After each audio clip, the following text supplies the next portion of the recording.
Hello everyone. Myself Kiran Kadakuntla, lecturer, Department of Electronics and Communication Engineering. In today's session, that is session 3 of Unit 1, we are dealing with bioelectric potential. So in the previous session, that is session 2, we have discussed the basics of bioelectric potential, that is resting potential and action potential. Okay. In today's session, we will be dealing with the continuation part of that. Okay. So first, we are going to revise the topic covered in the previous session.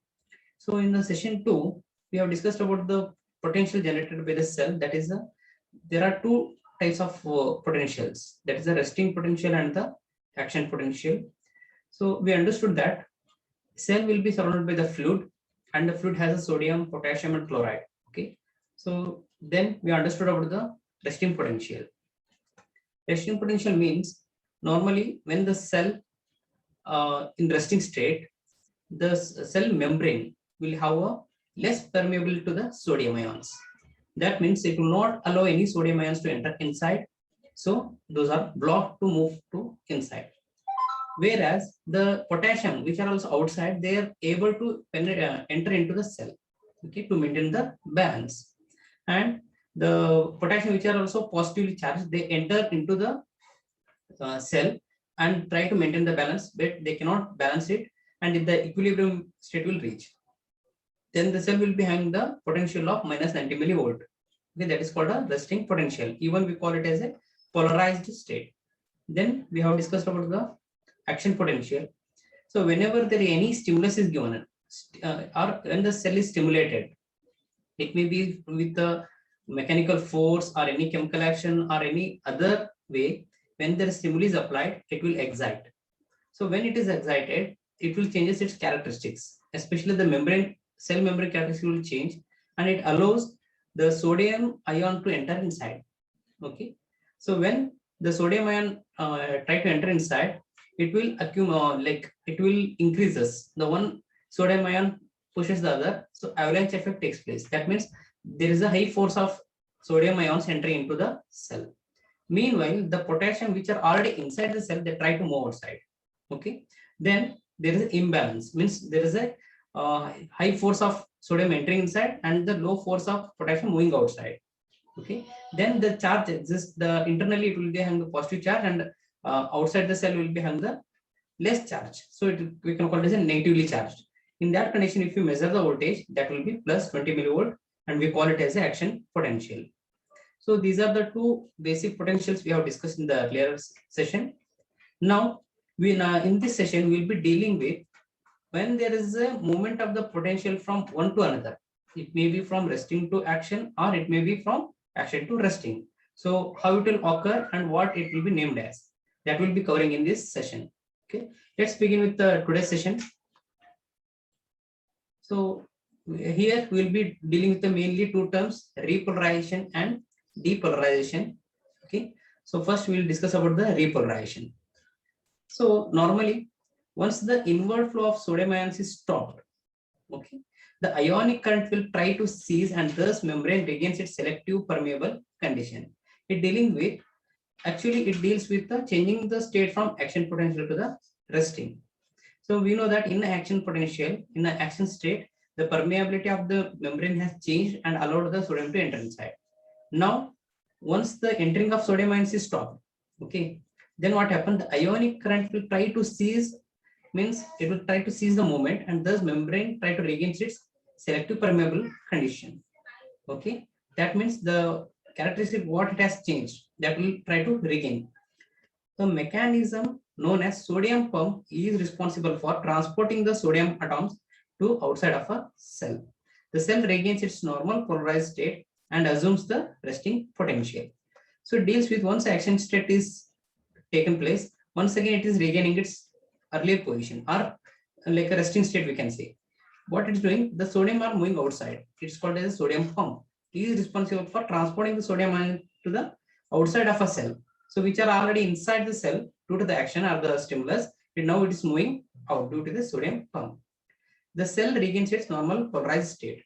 So that means it is in the resting potential. Now it is changed from action to the resting.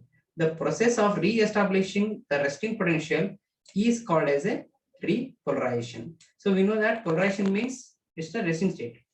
So here repolarization means coming back from action potential to the resting potential. Okay, so that is the meaning of repolarization.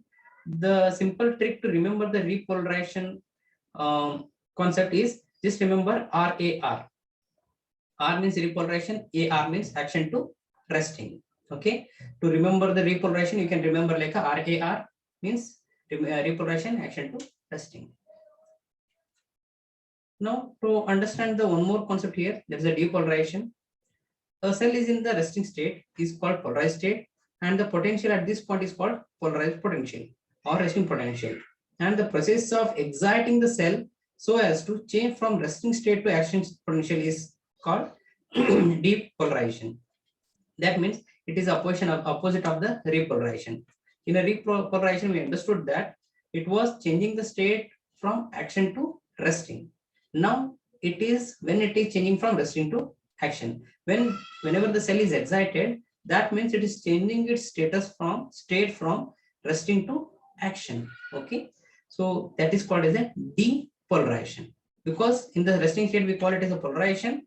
When it is changing from resting to action, we call it as a depolarization. You can remember depolarization with a hint like DRA. For repolarization, I told you about the RAR. It is DRA. So just you can remember RAR, RAR, DRA, draw. So that it's very easy for you to remember what is repolarization and what is depolarization, because both are just a movement from one state to the other state. Depolarization, remember draw, DRA. Depolarization, changing from resting to action. Okay. The process of exciting the cell so as to change from resting state to action state is called depolarization, and the typical value of a depolarization is plus 20 millivolt, because we know that in a depolarization is changing from resting to action. Ultimately, it will be reaching to the action state. So we know that in an action state, it will be having the potential of plus 20 millivolt. So you can say depolarization value will be plus 20 millivolt. So this is the one diagram which is the typical action potential waveform during the cell excitation. So it gives the complete process of exciting the cell and coming back to its normal condition.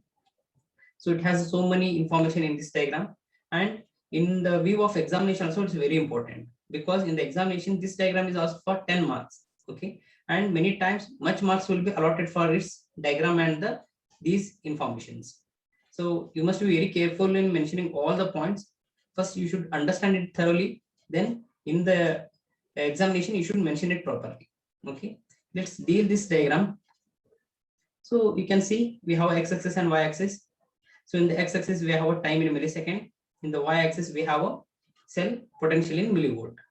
Okay, so now here you can see this is the potential. It is beginning with the resting potential. We know that in the resting potential it has a minus 90 millivolt. So now it has a minus 90 millivolt here. When there is some input, because we know that the cell will be changing state only when there is a extra input. Okay, when there is some input is provided, it will increase the potential. Okay, so it will increase and then it will reach to the action state. So this is a movement from resting state to the action state, this period. So this period is called as a depolarization. I told you to remember like a DRA, DRA, correct? Depolarization, resting to action. Fine.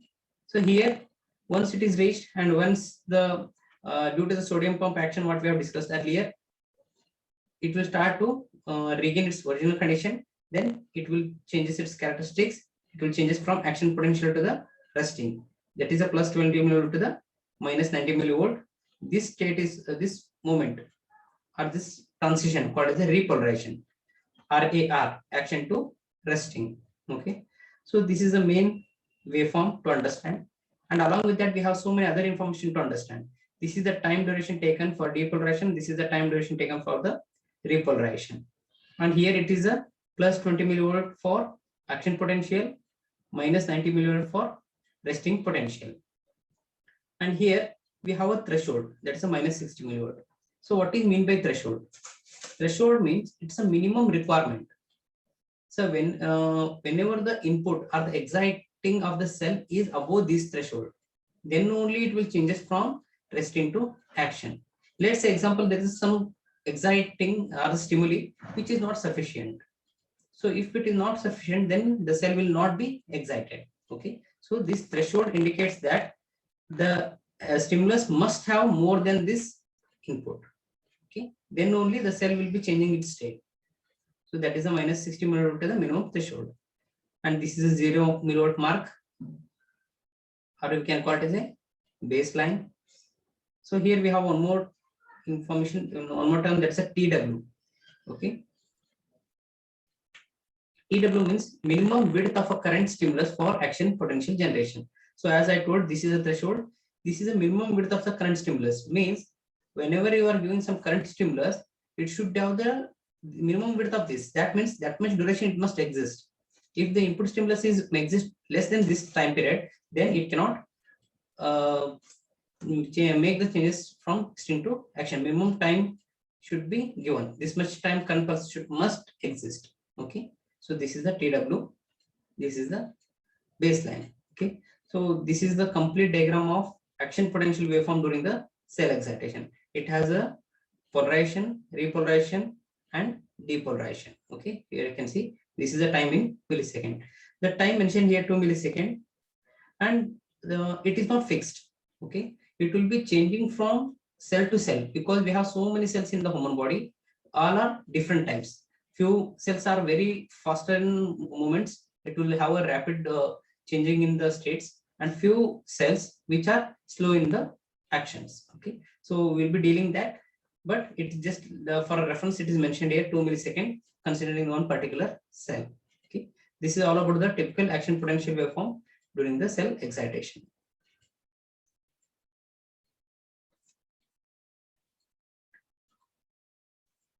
Okay.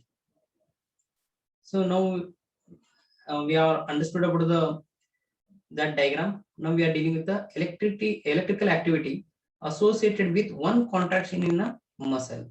Means when there is a contraction in a muscle or when there is excitement, then how the action taken place in the cell, that will be understanding here with some diagram. Okay. Here it is a rectangular shape. It is mentioned to represent the cell. Okay. So earlier when we were discussing about the cell, we have taken the circle shape, but here for simplification, it is mentioned as a rectangular box, and the positive charge and negative charge mentioned with the positive and negative. Okay. So let's say we will begin with this. It's a circular operation because it will never be stopping. Always the cell will be changing the state from resting to action, action to resting. So it's a continuous process. So we can start anywhere, but here we'll be starting with this state. This is a resting state. Normally resting state also called as a polarized state. Okay, polarized condition. Here we know that during the polarization or during the resting state, the cell will be having the negative charge inside and positive charge outside, because the sodium will be outside and the potassium will be inside. Okay, and it will be having the minus 90 millivolt. In this condition, whenever there is a stimulation, I told you it may be any kind of a stimulation like current stimulation, or that is current stimuli, or it may be a chemical stimuli, or it may be a mechanical force or mechanical stimuli. Then the excitement in the cell will take place. That is, cell will be excited. Then what happens? We can observe here. It will start pushing the sodium ion entering into the cell. So you can observe the positive charge which are outside is starting to enter inside. Okay. The negative charge will start to move outside. Okay. This is the excitement state. In this condition, we call the cell is in a action potential because the positive charge are inside and the negative cells are outside the cell. So this is called action potential. If you measure the cell and this condition, it will be plus 20 millivolt. Now, after a certain time, when it is excited, then it will start regaining its position. We can depolarization can be will be started. So depolarization means resting to action. Okay, so action to resting state will taken place now. When it is not excited, that's unexcited. Once again, when it is completed, depolarization is completed, we can observe the complete positive charge inside and the negative charge outside. This is the completion of this process. It's the beginning of that process. This is the completion of that process. Okay, it's still it's a depolarization. Okay, repolarization will be taken place here. So it is a process beginning and it is a process completing. All the positive charge enter inside and negative charges are outside the cell. So here it will be in the plus 20 millivolt. We can say it's a depolarization is completed. Once this process is completed, then once again it will start repolarizing. That means the sodium will be moving outside using this due to the sodium pump. So positive are moving outside. You can observe here. This is the process of changing from action to resting. Okay, so negative charges are moving outside, moving inside, and positive will be moving outside. So once it is completed, you can observe like this. All the negative charges will be inside and the positive charges will be outside. So this is the complete process. Okay, these are the two states, and these are the intermediary stages. Like when it is moving from one state to another state, what will be the status? Okay. So we understood that the process of changing the resting state to action state is called depolarization, and it will have a value of plus 20 millivolt. The typical voltage waveforms produced during the depolarization and repolarization stages can be recorded using the microelectrodes. So we understood about the depolarization and depolarization. Normally, it will be recorded. Means it will we'll understand only when it is recorded. That is possible using the microelectrodes. We have so many types of electrodes. It will be covered in the successive sessions. Okay, we have so many electrodes like microelectrode, needle electrode, surface electrode. Out of that, it will be using the microelectrodes. The action potential is constant for any given cell and is independent of a stimulation. It means the potential of any given cell will be constant. Means it will have a fixed value and it is independent of a stimulation. That means if we change the stimulus, it won't be changing in the action potential. Okay, particular cell will be having the constant potential for the action.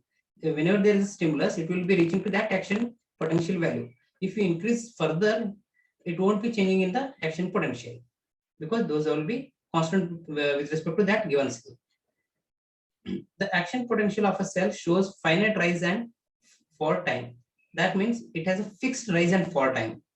For any cell, whatever may be the stimulus, it will have a fixed rise time and fall time. Okay.